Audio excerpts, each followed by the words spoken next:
My name is Owen Winstead, a long-time friend of the family. And with Ron's help and Elmer's backing, I will try and guide us through the ceremony today. So please make yourselves comfortable as we share this final time with Ron. On behalf of the Durrett family, Elmer, Ada, Susie, Jackie and John, I would like to welcome all of you to this celebration of the life of Ronald Albert Cash, known to many and lots of us as Cash. He was born in Watford, London on the 4th of August 1934 and passed over last Wednesday at 2 p.m. at the Jubilant Health Campus at the tender age of 74 and a few months. Ron fought a short but very tough fight against pancreatic cancer, and thankfully he now rests in peace. We are here today because we all know Ron. We have laughed and possibly cried with him.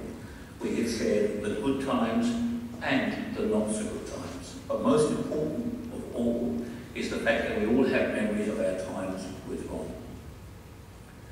And even though Ron won't be entertaining us anymore, the memories we shared just need to be recalled in our brains for us to bring Ron back to us straight away.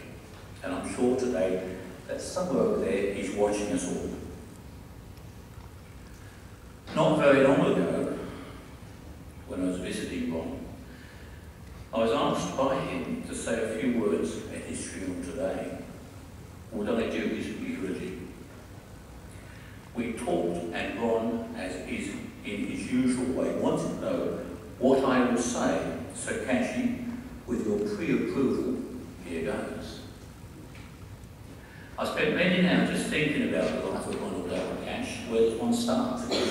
He was born in the UK in 1934, would you believe, at the end of the last Great Depression. He survived World War II, came to Australia as a 10-pound Pom in 1959, and like some of us, he has made his mark in WA.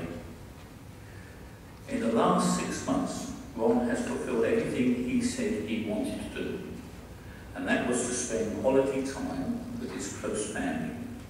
He went there, he went here and there, he was still driving, obviously laughing and recalling his adventures of good times and other times. He went with family to his favourite places, Dunsmuir, the southwest, and at the end to a magic place called Seabird, to take in the fresh air and the majestic sunsets. And one of the crowning glories for his last few days was the arrival of grandson James. He was very proud. He loved his kids through thick and thin times. Nathan, Susie, Jackie and John, his father, adored you all. Ron was not a simple man. Indeed, I see no signs of Ron, but above all else, he was a colourful character with a great sense of humour. He was reliable, sensitive, upstanding, outspoken, dogmatic, a perfectionist, a serious font of knowledge, and well-versed in just about everything. I first met Ron when I needed a male model for a photo shoot in 1973 for Walsh's. Yes, believe it or not, Ron was a leading Perth male model. Well, there were only two of them around at the time anyway. He was with the Marsh and McGann agency, and apart from wearing all the best that Walsh's had, I even managed to talk him into the shirt and tie parades. Girls wearing shirts, ties, and little else with the guys in their best business suits.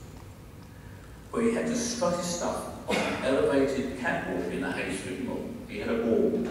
He was in his element sharing the dressing rooms with all of Perth's greatest models, female models. Ron at the time was also in the printing industry as sales manager. In fact, I believe that was where he first met eyes with Elmer, and the rest is history. Then, of course, we had the wedding of Ron and Elmer. Elmer, you do realise now that you should never trust your close friends at such occasions. As part of that gang of friends, it was only minutes before we knew which room they were spending their first night in and and we even got hold of the king. We all loved and enjoyed the wedding, and much merriment was had by all.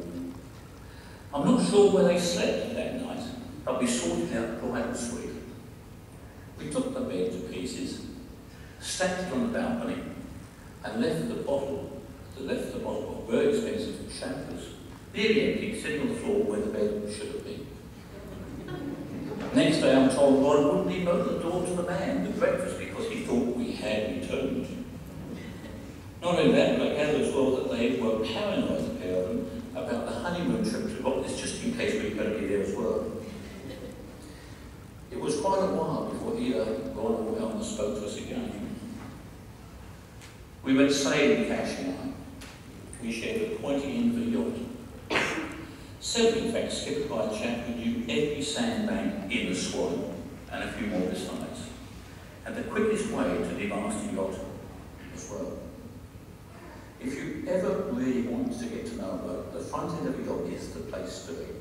We shared many laughs and a few soakings at the front end, including the time that Ron stopped me from becoming a permanent feature at the top of the mast, when the skipper opened the spinnaker before we had secured it. Ron also spent some time in Newcastle at Duncan's for Dadson's.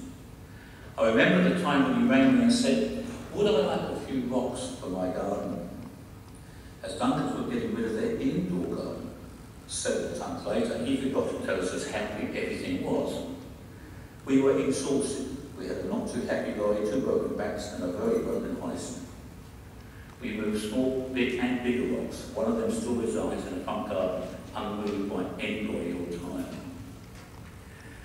Then, of course, his greatest love, being that immaculate, well-spoken, totally in charge, knowledgeable gent, up front, in complete control of a 20-ton, 50-foot coach, travelling the entire length and breadth of WA, with 50 or so people at the time, all wanting a share of Ron.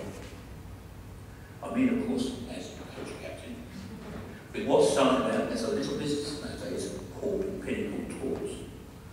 I'm told Ron spent over 22 years with them. He must have driven hundreds of thousands of kilometres and met thousands of people and told them tales about Western Australia, revealed its secrets, shown them our unique native flora and fauna, and visited places great seen by even us locals. And I'm told one of his favourite ones was Mantelgus's.